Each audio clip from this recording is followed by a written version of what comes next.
तो प्रभात बच्चों, आज हम आपकी पाठ्य पुस्तक हिंदी के अध्याय 6 का अध्ययन करेंगे, जिसका शीर्षक है क्या निराश हुआ जाए।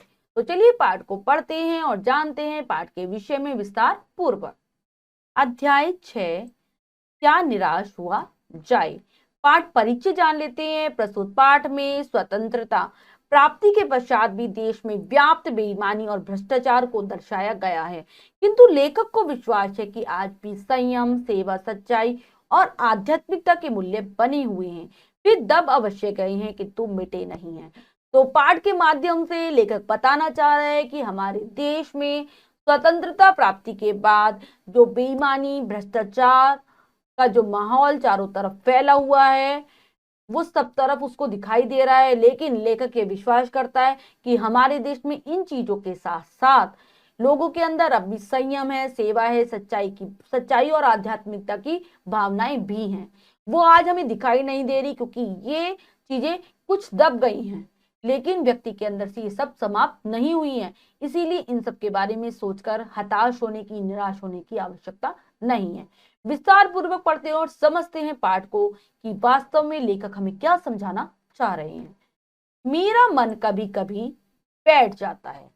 समाचार पत्रों में ठगी, डकैती, चोरी, तस्करी और भ्रष्टाचार के समाचार भरे रहते हैं। आरोप प्रत्यारोप का कुछ ऐसा वातावरण बन गया है कि लगता है देश में कोई ईमानदार आदमी रह ही नहीं गया है। प्रत्येक व्यक्ति संदेह की दृष्टि से देखा जा रहा है। जो जितने ही ऊंचे पद पर है, उसमें उतने ही अधिक दोष दिखाए जाते हैं। तो लेखक कह रहा है कि आजकल हम क्या हो रहा है कि जब भी हम समाचार पत्र को पढ़ने बैठे, को पढ़ने बैठे, तो हम देखेंगे कि अखबारों में ज्यादातर घटनाएं ठगी की, डकैती की, चोरी की, तस्करी की, गलत आचरणों की छपी रहती है, जिसको सोचकर मेरा मन विचलित हो जाता है, बैठने सा लगता है। और एक दूसरे पर आरोप लगाने का ऐसा वातावरण दिखाई देने लगा है कि एक व्यक्ति दूसरे एक पर आरोप लगाता है, फिर दूसरा व्यक्ति उसके बदले में जवाब देता है कि ऐसा लगता है उस चीजों को देखें तो हमारे देश में कि कोई ईमानदार व्यक्ति अब बचा भी है या नहीं। हर व्यक्ति को शंका की दृष्टि से देखा जा रहा है, किसी भी व्यक्ति को अच्छा नहीं समझा जा रहा। जो जितने ही ऊंचे पद पर बैठा हुआ है, उसमें उतनी अधिक कमियां निकाली जाती हैं।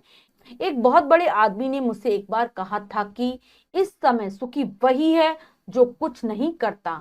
जो कुछ भी करेगा उसमें लोग दोष खोजने लगेंगे, उसके सारे गुण भुला दिए जाएंगे और दोषों को बढ़ा चढ़ाकर दिखाया जाने लगेगा। दोष किसमें नहीं होते, यही कारण है कि प्रत्येक आदमी दोषी अधिक दिख रहा है, गुण कम या बिल्कुल ही नहीं। स्थिति अगर ऐसी है तो निश्चय ही चिंता का विषय है।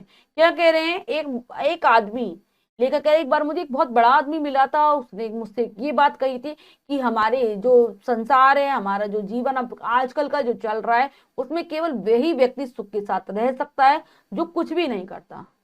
अगर तुम किसी के लिए थोड़ा सा भी कुछ करते हो तो क्या होगा, उसमें लोग दोष खोजने लगेंगे, तुम्हारे अंदर कमियां बताने लगेंगे। वो तुम्हारी सारी अच्छाइयों को तो भूल जाएंगे, लेकिन जो तुम्हारी कमियां हैं उसको दिखाएंगे, बार बार लोगों के सामने प्रदर्शित करेंगे जो तुम्हारी बुराइयां हैं, तुम्हारे अंदर जो गलतियां हैं। इस कारण से क्या होता है, हम केवल दूसरे लोगों में दोष देख पा रहे हैं, उसकी अच्छाई को समझ ही नहीं पा रहे। और अगर ऐसे ही चलता रहा, ऐसी ही स्थिति बनी रहती है, तो ये सभी के लिए चिंता की बात है।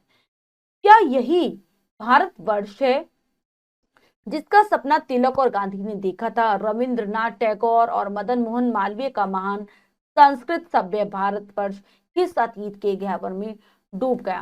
क्या कह रहे हैं कि आज हमारा भारत वैसा वैसा हमें दिखाई नहीं दे रहा जिसका सपना गांधी जी ने और बाल गंगाधर तिलक जी ने देखा था। चारों तरफ क्या कर रही है, चोरी, तस्करी, ऐसी घटनाएं दिखाई दे रही हैं। हमारे जो रविंद्रनाथ टैगोर थे और मदन मोहन मालवीय जी क्या चाहते थे कि वो भारत को एक संस्कृत, एक बहुत सभ्य भारत के रूप में देखते थे। लेकिन आज उनका भारत ऐसा लग रहा है कि ये गुफा के अंदर समाता जा रहा है, गुफा में गायब होता जा रहा है। आर्य और द्रविड़, हिंदू और मुसलमान, यूरोपीय और भारतीय आदर्शों की मिलन भूमि महामानव समुद्र क्या सूख ही गया है। जो हमारा देश है वो आर्यों की, द्रविड़ों की, हिंदू मुसलमानों, यूरोपीय और भारतीय, इस सारी चीजों की क्या कहा जाता है की मिलन भूमि है। यहाँ पर सभी प्रकार के आदर्श मिलते हैं देखने को, और सभी लोग यहाँ पर समय समय पर आए हैं और हमारे देश में विभिन्न संस्कृतियों ने जन्म लिया है। तो एक तरीके से भारत को एक महामानव के रूप में देखा गया है, और ऐसा लग रहा है कि आज उसका ये जो रूप है वो खत्म होता जा रहा है, वो समाप्त होने के कगार पर है। लेकिन लेखक कह रहा है उसका मन हमेशा यही कहता है कि ऐसा नहीं हो सकता, क्योंकि ये जो हमारा देश है वो हमारे जो महान ऋषि मुनि हुए हैं उनकी सपनों का भारत है।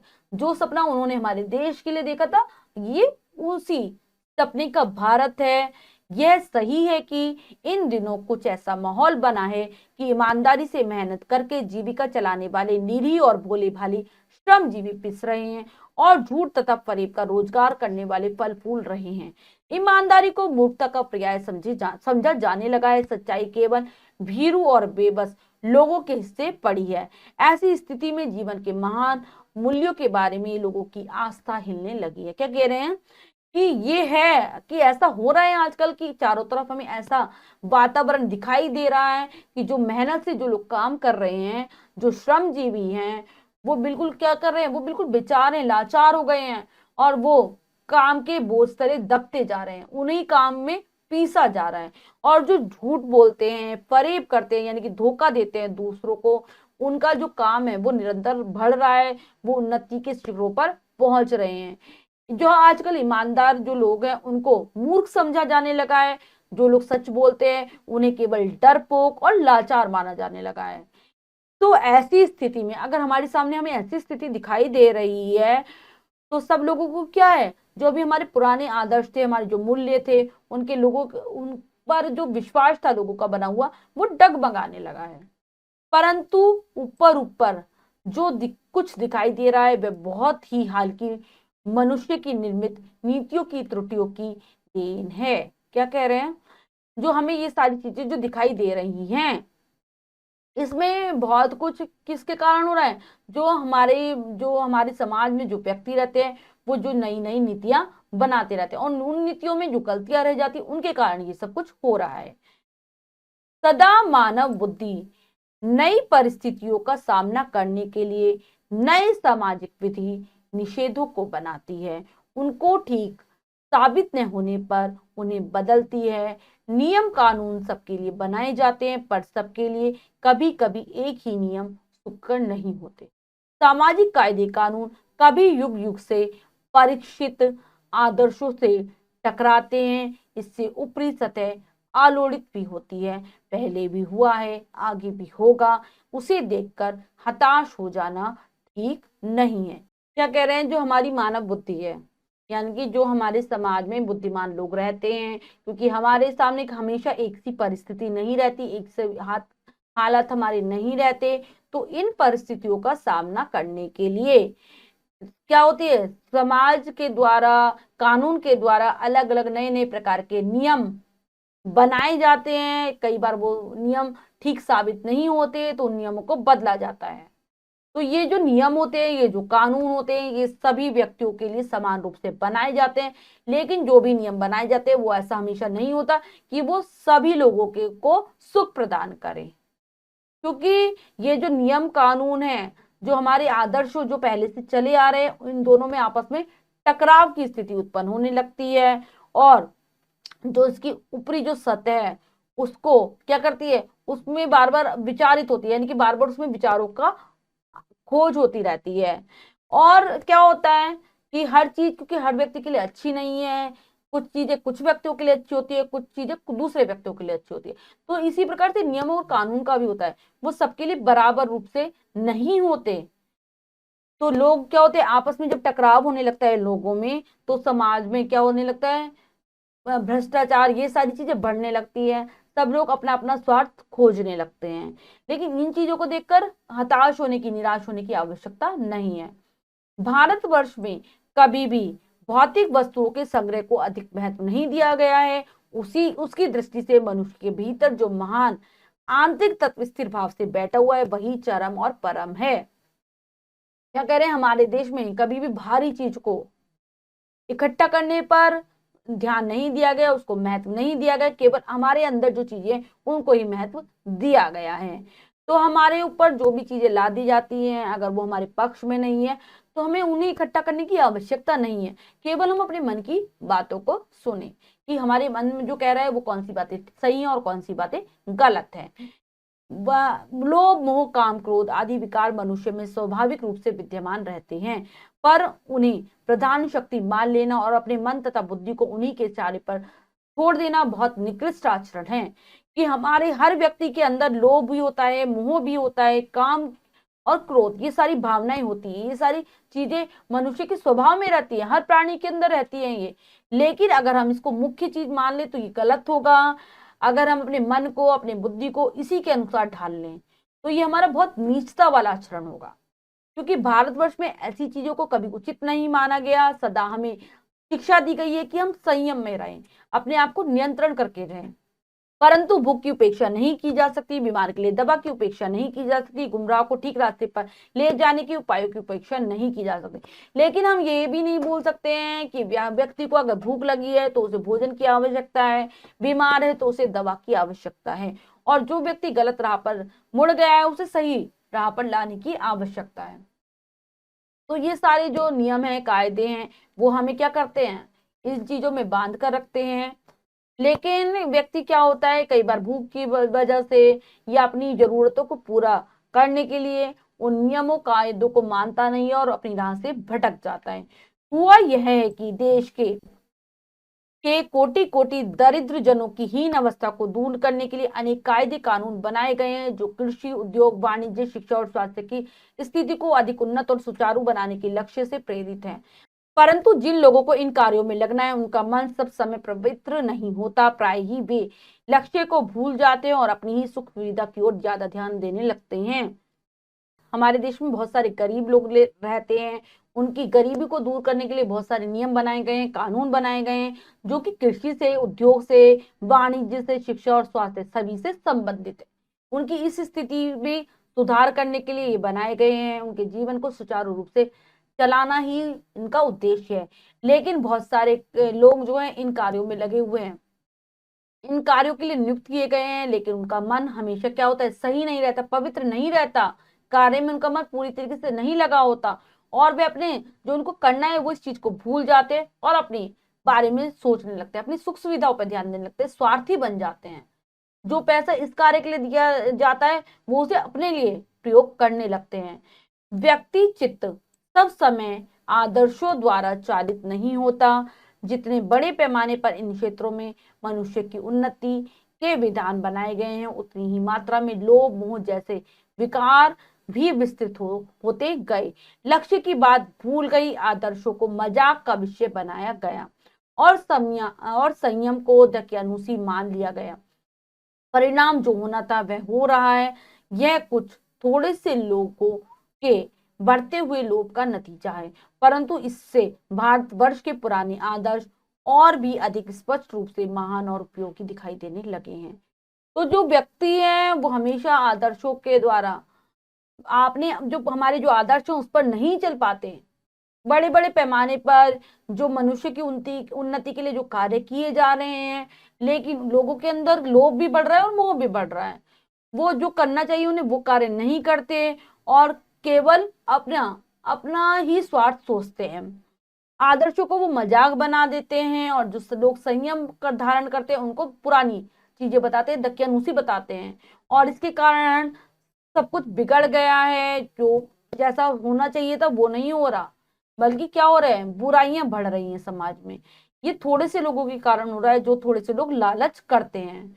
लेकिन इससे भी क्या हो रहा है, जो हमारे जो पुराने आदर्श है वो भी सबके सामने आ रहे हैं। कुछ लोग जो आदर्शों को मानते हैं इसके खिलाफ आवाज उठा रहे हैं। भारतवर्ष सदा कानून को धर्म के रूप में देखता आ रहा है। आज एकाएक कानून और धर्म में अंतर कर दिया गया है। धर्म को धोखा नहीं दिया जा सकता, कानून को दिया जा सकता है। यही कारण है कि जो लोग धर्म भीरू हैं वे कानून की त्रुटियों से लाभ उठाने में संकोच नहीं करते।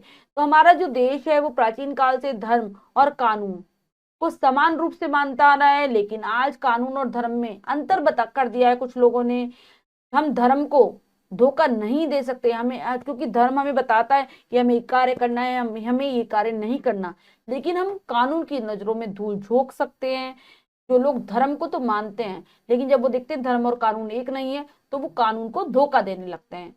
इस बात के पर्याप्त प्रमाण खोजे जा सकते हैं कि समाज के ऊपरी वर्ग में चाहे जो भी होता रहो, भीतर भीतर भारतवर्ष अभी वह अनुभव कर रहा है कि धर्म कानून से बड़ी चीज है। अब भी सेवा, ईमानदारी, सच्चाई और आध्यात्मिकता के मूल्य बने हुए हैं, वेदव अवश्य कहे हैं, लेकिन नष्ट नहीं हुए। आज भी वह मनुष्य से प्रेम करता है, महिलाओं का सम्मान करता है, झूठ और चोरी को गलत समझता है, दूसरों को पीड़ा पहुंचाने को वो पाप समझता है। हर आदमी अपने व्यक्तिगत जीवन में इस बात का अनुभव करता है। समाचार पत्रों में जो भ्रष्टाचार के प्रति इतना आक्रोश है, वह यही साबित करता है कि हम ऐसी चीजों को गलत समझते हैं और समाज से उन तत्वों की प्रतिष्ठा कम करना चाहते हैं जो गलत तरीके से धन या मान का संग्रह करते हैं।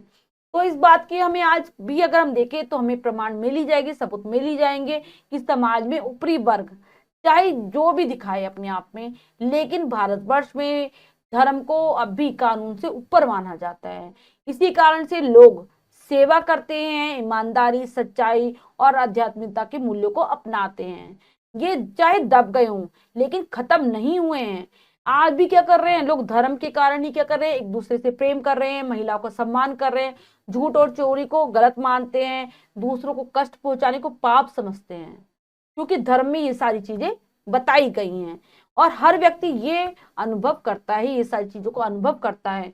समाचार पत्रों में जो भी भ्रष्टाचार की घटनाएं छपती रहती है, लोग उसके प्रति जो गुस्सा दिखाते हैं वो यही बताता है कि आज भी लोग धर्म को मानते हैं। तो उनके अंदर जो आदर्श जो मूल्य वो दब गए हैं, लेकिन खत्म नहीं हुए हैं।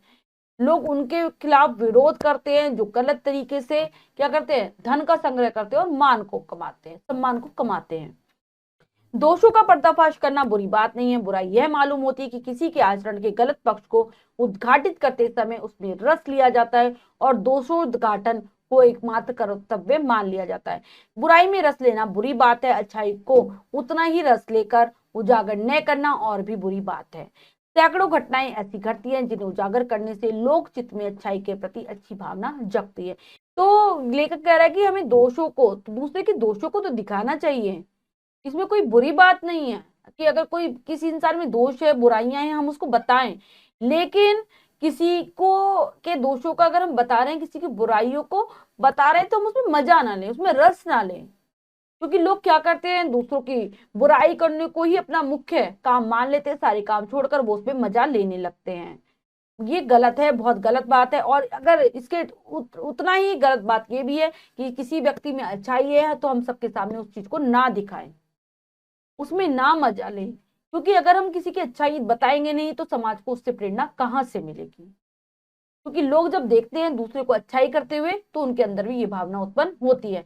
लेखक अपने जीवन की एक घटना को बताते हुए बताते हैं, एक बार रेलवे स्टेशन पर टिकट लेते हुए गलती से मैंने 10 के बजाय 100 रुपए का नोट दिया और मैं जल्दी जल्दी में गाड़ी में आकर बैठ गया।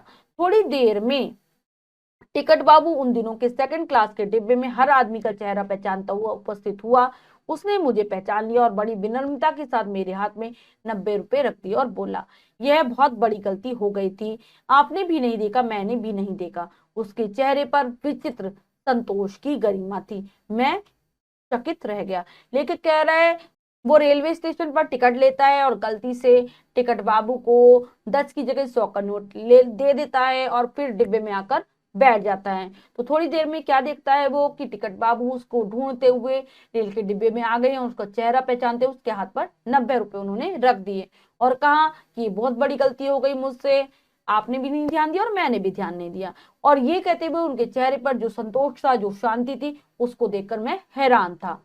तो लेखक कह रहा है कि इस घटना को देखकर मैं कैसे कह सकता हूं कि इस दुनिया से सच्चाई और ईमानदारी खत्म हो गई है। वैसे अनेक अवांछित घटनाएं भी हुई हैं, परंतु ये घटना ठगी और वंचना की अनेक घटनाओं से अधिक शक्तिशाली है। तो लेखक कह रहे हैं मेरे साथ बहुत सारी ऐसी घटनाएं भी हुई हैं जिनको हम नहीं चाहते हमारे साथ हो, लेकिन ये जो घटना है, मैं अगर ठगी की घटनाएं बताऊं, धोखे की घटनाएं बताऊं, ये घटना ज्यादा उनसे शक्तिशाली है क्योंकि इसमें अच्छाई भरी हुई है। अब लेखक एक और घटना को बताते हैं। एक बार मैं बस से यात्रा कर रहा था, मेरे साथ मेरी पत्नी और 3 बच्चे थे। बस में कुछ खराबी थी, रुक रुक कर चलती थी। गंतव्य से कोई 5 मील पहले ही एक निर्जन सुनसान स्थान में बस ने जवाब दे दिया। रात के कोई 10 बजे होंगे। बस यात्री घबरा गए, कंडक्टर ऊपर गया और एक साइकिल लेकर चलता बना। लोगों को संदेह हो गया कि हमें धोखा दिया जा रहा है। तो लेखक एक बार अपनी पत्नी और बच्चों के साथ बस में यात्रा कर रहे थे। अचानक बस में कुछ खराबी हो गई, बस रुक रुक कर चलने लगी और जिस स्थान पर लेखक को पहुंचना था उससे पहले 5 मील पहले ही एक सुनसान स्थान पर बस खराब हो गई। रात के 10 बजे का समय था, सब लोग घबरा गए और जो कंडक्टर था वो ऊपर से उसने एक साइकिल निकाली और वहां से भाग गया। लोगों को ऐसा लगने लगा कि उन्हें धोखा दिया जा रहा है। बस में बैठे लोगों ने तरह तरह की बातें शुरू कर दी। किसी ने कहा यहाँ डकैती होती है, 2 दिन पहले इसी तरह एक बस को लूट लिया गया था, परिवार सहित अकेला मैं ही था, बच्चे पानी पानी चिल्ला रहे थे, पानी का कोई ठिकाना नहीं था, ऊपर से आदमियों का डर समा गया था। तो लोग आपस में बातें करने लगते हैं कि जानबूझकर ड्राइवर ने यहाँ पर बस को रुका है, यहाँ पर डकैती होती है, 2 दिन पहले भी यहाँ पर बस को लूट लिया गया है। तो लेखक को डर लगने लगता है क्योंकि वो अपने परिवार के साथ अकेला था, उसके बच्चे पानी की प्यास से चिल्ला रहे थे। तो लेखक को उस समय बहुत डर लग रहा था। कुछ नौजवानों ने ड्राइवर को पकड़कर मारने पीटने का हिसाब बनाया। ड्राइवर के चेहरे पर हवाइयां उड़ने लगी। लोगों ने उसे पकड़ लिया। वह बड़े कातर ढंग से मेरी ओर देखने लगा और बोला, हम लोग बस का कोई उपाय कर रहे हैं, बचाइए, ये लोग मारेंगे। डर तो मेरे मन में भी था, पर उसकी कातर मुद्रा को देखकर मैंने यात्रियों को समझाया कि मारना ठीक नहीं है। परंतु यात्री इतना घबरा गए कि वे मेरी बात सुनने को तैयार नहीं हुए। कहने लगे, इसकी बातों में मत आइए, धोखा दे रहा है, कंडक्टर को पहले ही डाकू के यहाँ भेज दिया है। तो लोग सोचने लगे कि कंडक्टर तो भाग गए, ड्राइवर को मारना चाहिए। तो ड्राइवर डर के कारण उसका बुरा हाल था, लोगों ने उसे पकड़ रखा था और वो दयनीय मुद्रा के साथ लेखक को देख रहा था। वो बोला कि हम बस का कोई दूसरा उपाय कर रहे हैं, मुझसे बोला कि मुझे बचाइए वरना ये लोग मुझे मारेंगे। मैंने यात्रियों को समझाने की बहुत कोशिश की थी क्योंकि उसकी बहुत क्या थी, दयनीय मुद्रा उसने बनाई हुई थी, लेकिन लोग मेरी बात सुनने के लिए तैयार नहीं थे। बल्कि वो मुझसे कहने लगे, इसकी बातों में मत आइए, ये हमें धोखा दे रहा है, इसने कंडक्टर को डाकू को बुलाने के लिए भेजा है। मैं भी बहुत भयभीत था, पर ड्राइवर को किसी तरह मारपीट से बचाया। 1.5-2 घंटे बीत गए। मेरे बच्चे भोजन और पानी के लिए व्याकुल थे। मेरी और मेरी पत्नी की हालत बुरी थी। लोगों ने ड्राइवर को मारा तो नहीं, पर उसे बस से उतारकर एक जगह पर घेर कर रखा। दुर्घटना कोई भी दुर्घटना होती है तो पहले ड्राइवर को समाप्त कर देना उन्हें उचित जान पड़ा। मेरे गिड़गिड़ाने का कोई विशेष असर नहीं पड़ा। इसी समय क्या देखता हूँ कि एक खाली बस चली आ रही है और उस पर हमारा बस कंडक्टर भी बैठा हुआ है। उसने आते ही कहा, अड्डे से नई बस लाया हूँ, इस बस पर बैठिए। तो सभी लोगों को बहुत डर लग रहा था, मैं भी बहुत भयभीत था। मैंने ड्राइवर को मारपीट करने से तो बचा लिया और मेरी पत्नी 1.5-2 घंटे ऐसे ही बीत जाते हैं। उस लेखक की पत्नी की हालत भी बहुत बुरी हो गई थी और बच्चे पानी पानी चिल्ला रहे थे, भूख से और प्यास से वो व्याकुल थे। लोगों ने ड्राइवर को नहीं मारा लेकिन उसे एक स्थान पर घेर घेर लिया। उन्हें लगा कि अगर कोई दुर्घटना हमारे साथ हुई तो सबसे पहले ड्राइवर को मार देंगे। मेरी बार बार विनती करने का उन पर कोई असर नहीं पड़ रहा था। तभी हम क्या देखते हैं कि कंडक्टर एक दूसरी बस को लेकर आ रहा है। वो हमारे पास आकर बोला कि मैं अड्डे पर गया था और दूसरी बस को लेकर आया हूँ, अब इसमें बैठी है, वो बस खराब हो गई है, वह बस चलाने लायक नहीं थी। मेरे पास एक लोटे में पानी और थोड़ा दूध लेकर आया और बोला, पंडित जी, बच्चों का रोना मुझसे देखा नहीं गया। वहीं दूध मिल गया, थोड़ा लेता आया। यात्रियों में फिर जान आई, सबने उसे धन्यवाद दिया, ड्राइवर से माफी मांगी और 12 बजे से पहले ही सब लोग बस अड्डे पहुंच गए। तो वो बस चलाने लायक नहीं थी, उसने ऐसा बताया। वो थोड़ा सा दूध और पानी भी लेकर आया था बच्चों के लिए। वो बोला, बच्चे बहुत भूख से व्याकुल थे, मुझसे देखा नहीं गया। मैं वहीं पास में दूध और पानी मिल रहा था, मैं लेकर आ गया। फिर यात्रियों की जान में जान आती है। वो ड्राइवर से और कंडक्टर से माफी मांगते हैं और 12 बजे से पहले ही बस अड्डे पर पहुंच जाती है। कैसे कहूं, लेखक इस घटना को देखने के बाद कह रहा है कि कैसे कहूं कि मनुष्यता एकदम समाप्त हो गई, कैसे कहूं लोगों में दया माया ही रहे ही नहीं गई। जीवन में न जाने कितनी ऐसी घटनाएं हुई जिन्हें मैं भूल नहीं सकता। ठगा भी गया, धोखा भी खाया, परंतु बहुत कम स्थलों पर विश्वासघात नाम की चीज मिलती है। केवल उन्हीं बातों का हिसाब रखो जिनमें धोखा खाया तो जीवन कष्टकर हो जाएगा। परंतु ऐसी घटनाएं भी बहुत कम नहीं है जब लोगों ने अकारण सहायता की है, निराश मन को ढांढस बंधाया और हिम्मत बनाई है। कविवर रविंद्रनाथ ठाकुर ने तो अपनी इस एक प्रार्थना गीत में भगवान से प्रार्थना की थी कि संसार में केवल नुकसान ही उठाना पड़े, धोखा ही खाना पड़े, तो ऐसे अवसरों पर भी हे प्रभु मुझे ऐसी शक्ति दो कि मैं तुम्हारे ऊपर संदेह न करूं। तो वो कह रहे हैं कि मेरे जीवन में बहुत सारी ऐसी घटनाएं हुई हैं कि जिनको मैं क्या कर सकता हूँ, कभी भूल नहीं सकता। मैंने धोखा भी खाया है, मैं ठगा भी गया हूँ, लेकिन मेरे साथ विश्वासघात नाम की चीज बहुत कम हुई है। तो मैं ये कह रहा हूँ कि ये सारी चीजें उचित नहीं है कि केवल हम उन्हीं बातों को ध्यान रखें जो हमारे साथ बुरी हुई है। हमें साथ साथ अच्छी घटनाओं को भी याद रखना चाहिए, क्योंकि अच्छी घटनाएं भी मेरे जीवन में कम नहीं हुई हैं। जब लोगों ने मेरी सहायता की है, मुझे मेरा जब मन निराश हुआ, उन्होंने मुझे ढांढस बंधाया, हिम्मत दी। क्योंकि अगर हम बुरी चीजों को ही याद करते रहेंगे तो हमारा जीवन बहुत ही कष्टकर हो जाएगा, बहुत ही परेशानियों से भरा हो जाएगा। इसलिए हमें अच्छी चीजों को भी याद करना चाहिए, बुरी चीजों को भूलना ही अच्छा रहता है। तो बताते हैं रविन्द्रनाथ टैगोर, जो हमारे बहुत बड़े कवि हैं, कविवर कहा जा रहा है उन्हें, कि उन्होंने अपने एक प्रार्थना गीत लिखा था, उसमें लिखा था कि संसार में ऐसा ना हो कि हमें केवल नुकसान ही उठाना पड़े, धोखा ही खाना पड़े। और अगर ऐसा होता भी है तो ऐसे अवसरों पर भगवान मुझे ऐसी शक्ति देना कि मैं दूसरे लोगों पर शक ना करूं। मनुष्य की बनाई विधियां गलत नतीजे तक पहुंच रही हैं तो इन्हें बदलना होगा। वस्तुतः आए दिन इन्हें बदला ही जा रहा है, लेकिन अब भी आशा की ज्योति बुझी नहीं है। महान भारतवर्ष को पाने की संभावना बनी हुई है, बनी रहेगी। क्या कह रहे हैं कि हमारी बहुत सारे नियम, कायदे कानून जो बनाए गए हैं वो गलत हैं, गलत नतीजों पर जा रहे हैं, तो उन्हें हमें बदलने की आवश्यकता है, और ये कार्य किया भी जा रहा है। हमें अपने अंदर मन में जो आशा की ज्योति है, जो एक किरण है, उसे कभी भी बुझने नहीं देना है। हम जिस प्रकार के भारतवर्ष को पाना चाहते थे, उस संभावना को हमें खत्म नहीं करना है, क्योंकि ये संभावना हमेशा बनी ही रहनी चाहिए। इसीलिए लेखक अपने मन को समझाते हुए कह रहे हैं, मेरे मन निराश होने की जरूरत नहीं है। वो अपने मन को नहीं, साथ ही साथ सभी व्यक्तियों के मन को समझाने की कोशिश कर रहे हैं। अगर हमारे साथ कुछ भी बुरा होता है तो हमें केवल बुरा नहीं सोचना, अच्छा भी सोचना है, और ये सोचकर हमें निराश होने की आवश्यकता नहीं है। ठीक है, इसीलिए केवल क्या करें, हम बुराई के साथ साथ अच्छाई के बारे में सोचें, तो हमें खुद ही आशा की किरण दिखाई देगी, हम निराश नहीं होंगे। और इसके जो लेखक हैं वो हैं आचार्य हजारी प्रसाद द्विवेदी जी। ठीक है, तो अब है पाठ के शब्दार्थ, तो चलिए कर लेते हैं। भ्रष्टाचार, भ्रष्ट आचरण।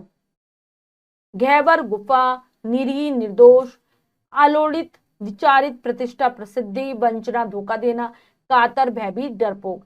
प्रत्यारोप, आरोप के पत्ते लगाया गया, आरोप मनीषी ज्ञानी, भीरू कायर परीक्षित जिसकी परीक्षा ली गई हो, निकृष्ट नीच अवांछित जिसकी इच्छा न की गई हो, गंतव्य मंजिल लक्ष्य। तो सभी बच्चे पाठ के शब्दार्थों को कंठस्थ कर लेंगे, आप इससे पाठ को आराम से समझ पाएंगे। अब हम पाठ का अभ्यास कार्य कर लेते हैं। पहला प्रश्न है बहुविकल्पीय प्रश्न में से, तो चलिए प्रश्न पढ़ते हैं और करने की कोशिश करते हैं। सही उत्तर वाले गोले को रंगिए। तो बच्चों इस प्रश्न में 4 विकल्प है, 3 विकल्प गलत है, 1 विकल्प सही है। हमें सही विकल्प को चुनना है और उसके गोले को रंग देना है, तो चलिए करते हैं। भारत को किसकी मिलन भूमि बताया गया है? आर्य और द्रविड़, हिंदू और मुसलमान, यूरोपीय और भारतीय, सभी। तो सभी की मिलन भूमि बताया गया है, डी विकल्प सही है, लगाएंगे डी विकल्प पर। मनुष्य में स्वाभाविक रूप से क्या रहते हैं? लोभ, मोह, काम, क्रोध, दोनों, इनमें से कोई नहीं, तो ये दोनों ही रहते हैं। सी विकल्प सही है, लगाएंगे सी विकल्प पर। नंबर 3 है, किसे धोखा दिया जा सकता है? धर्म को, कानून को, व्यवस्था को, सरकार को। तो धोखा दिया जा सकता है किसको? कानून को। बी विकल्प सही है, लगाएंगे बी विकल्प पर। किसका? पर्दाफाश करना बुरी बात नहीं है। गुणों का, दोषों का, कानून का, आस्था का। तो पर्दाफाश करना बुरी बात नहीं है, दोषों का। बी विकल्प सही है, लगाएंगे बी विकल्प पर। इसके बाद है, लेखक के कितने बच्चे थे? 2, 3, 4, 5। तो लेखक के थे 3 बच्चे, बी विकल्प सही है, लगाएंगे बी विकल्प पर।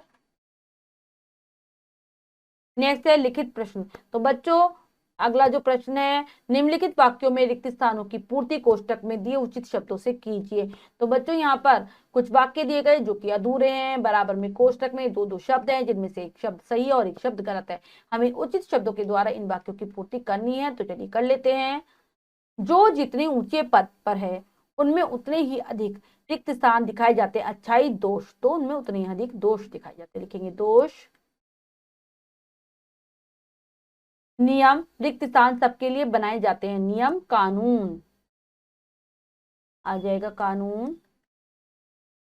आज भी सेवा, रिक्त स्थान सच्चाई और आध्यात्मिकता के मूल्य बने हुए हैं। आज भी सेवा, ईमानदारी आ जाएगा ईमानदारी।